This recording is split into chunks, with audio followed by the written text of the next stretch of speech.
Hello friends, welcome to our channel Decode Sociology. NET JRF students के लिए एक बहुत राहत वाली न्यूज है। ठीक है, नेट जेआरएफ वाले स्टूडेंट जो इतने दिन से बहुत परेशान थे, क्या होगा क्या नहीं होगा, अभी तक सोशियोलॉजी का पेपर नहीं आया है, ना आंसर की आया है, ना कमिटी ने कुछ अभी तक कुछ डिसीजन लिया है, कुछ नोटिस नहीं आया है, रिजल्ट कब आएगा, एडमिशन कब होगा, इतना सारा क्रंजेस मन में चल रहे थे। ठीक है, अब वो कहीं ना कहीं एनटीए वालों ने सॉल्व कर दिया है। एक नोटिस आ चुका है। ठीक है, नोटिस में ये आया है कि एग्जाम रिकंडक्ट होगा। ठीक है, जैसा आपको पता है कि दो प्रॉब्लम्स आया था। सबसे पहला जो प्रॉब्लम आया था वो था कि पेपर एआई जनरेटेड थे। ठीक है, और दूसरा जो प्रॉब्लम था वो पेपर लीक का था। एनटीए वालों ने एआई जनरेटेड या पेपर लीक तो नहीं माना है, लेकिन उन्होंने ग्रामेटिकल मिस्टेक और जो कॉमन मिस्टेक्स हुआ था पेपर में, और हिंदी वाले स्टूडेंट्स को भी जो इतना दिक्कत हुआ था, ये सब प्रॉब्लम्स उन्होंने मान लिया है, उसे कोडिफाई कर लिया गया है। और कहीं ना कहीं ये आप देख सकते हो कि री एग्जाम कंडक्ट करने के लिए एक नोटिस आ गई है। लेकिन एक यहाँ पे बहुत बड़ी बात है, इन्होंने पेपर लीक जो हुआ था ये इन्होंने नहीं माना है। तो फ्यूचर में जाके जो ये एग्जाम रिकंडक्ट करने वाले हैं, तो फिर से जो एग्जाम होगी उसमें कैसी पारदर्शिता रहेगी, क्या सही रहेगा नहीं रहेगा, पेपर लीक फिर से होगा नहीं होगा, ये किसी को नहीं पता। पर ठीक है, एटलीस्ट एक राहत वाला न्यूज है कि आपको कहीं ना कहीं अब फिर से एग्जाम देने को मिलेगा। ठीक है, नोटिस क्या है हम लोग पढ़ लेते हैं। ठीक है, री एग्जाम में ओके, यहां पे देखो, यहां पे लिखा गया है the committee found that 3 papers had many factual, typographical, transitional translation errors including misspelled name of prominent scholars, garbled book titles, error in the system wording of questions, grammatical errors and so on। बहुत सारे जो mistakes थे, इन्होंने ये बोला कि ये सब हुआ था। ठीक है, तो इन सब चीज को ये मान गए हैं और इनके थ्रू ये बोला गया है कि री एग्जामिनेशन होगा। और री एग्जामिनेशन कब होगा, तो सोशियोलॉजी का डेट दिया गया है 10 सितंबर 2026। एकदम गांठ बांध के इसको कहीं पे लिख लो, 10 सितंबर 2026। कब से कब तक होगा, 9 AM to 12 noon।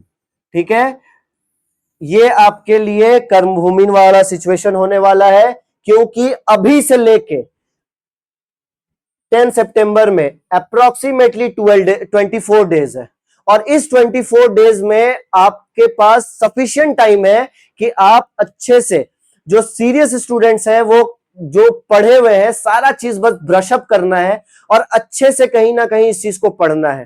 ठीक है, इस चीज के लिए डिटेल वीडियो हम लोग नेक्स्ट क्लास में लाने वाले हैं। इसका रोड मैप क्या रहने वाला है, कैसे करके आप पढ़ोगे, क्या क्या पढ़ना चाहिए, पीवाईक्यू कैसे एनालिसिस करना चाहिए, पेपर 1 को कितना टाइम देना चाहिए, पेपर 2 को कितना टाइम देना चाहिए। सोशियोलॉजी में जैसे 2025 दिसंबर वाला आपको जब क्वेश्चन देखते हो तो उसमें बहुत हार्ड क्वेश्चन आया था, तो हो सकता है कि इस बार वाला री एग्जामिनेशन में भी बहुत टफ क्वेश्चन आ जाए। लेकिन एक प्लस पॉइंट है, अगर हार्ड क्वेश्चन आता है तो कट ऑफ भी कम जाएगा।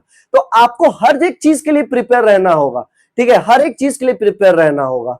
तो इसीलिए मैं बोल रहा हूं कि अभी आपके पास ठीक ठाक 24 दिन है। अभी से आप कम से कम 13-14 घंटा अगर इसको देते हो तो आप श्योर करके लिख लो, आप जेआरएफ पास करने वाले हो।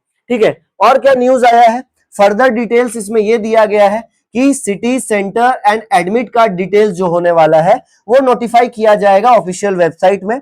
साथ ही साथ इन लोगों ने ये भी बोला है, देखो पहले तो चोरी फिर सीना चोरी, सबसे अच्छा चीज क्या बोले हैं ये लोग, ये तो देना ही पड़ेगा, ये नहीं दोगे तो कैसे होगा। No additional examination fee will be charge from the candidate of this 3 subject for the reconduct.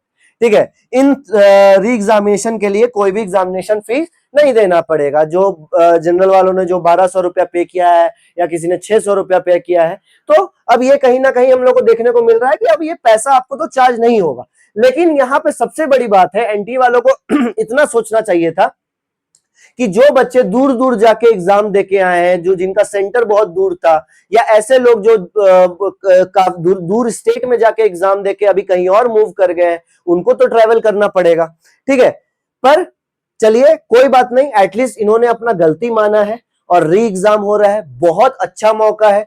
और होपफुली रिजल्ट के 1 सप्ताह या 2 सप्ताह के अंदर ही आपका आंसर किया आ जाए और विद इन 3 वीक्स आपका रिजल्ट भी पब्लिश हो जाए, क्योंकि अब सारा जितना भी यूनिवर्सिटीज है वो अपना प्रोस्पेक्टस, जैसे जेएनयू अपना प्रोस्पेक्टस निकाल दिया है, तो फॉर्म भी बहुत जल्दी निकाल देगा।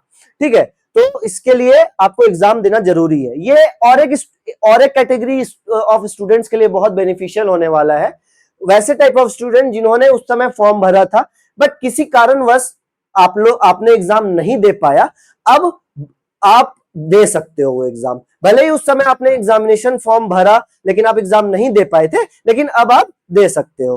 ठीक है, तो आप ये बहुत अच्छा आपके लिए मौका है। अभी से लेके 24-25 दिन आप सारा चीज भूल जाओ, इसमें लग जाओ, कैसे पढ़ना है, कैसे क्या करना है, मैं आपके साथ हूं। कल एक रोड मैप का वीडियो लाते हैं और साथ में ये डिस्कस करते हैं। तब तक के लिए all the best and thank you so much. Like, subscribe and share. Thank you.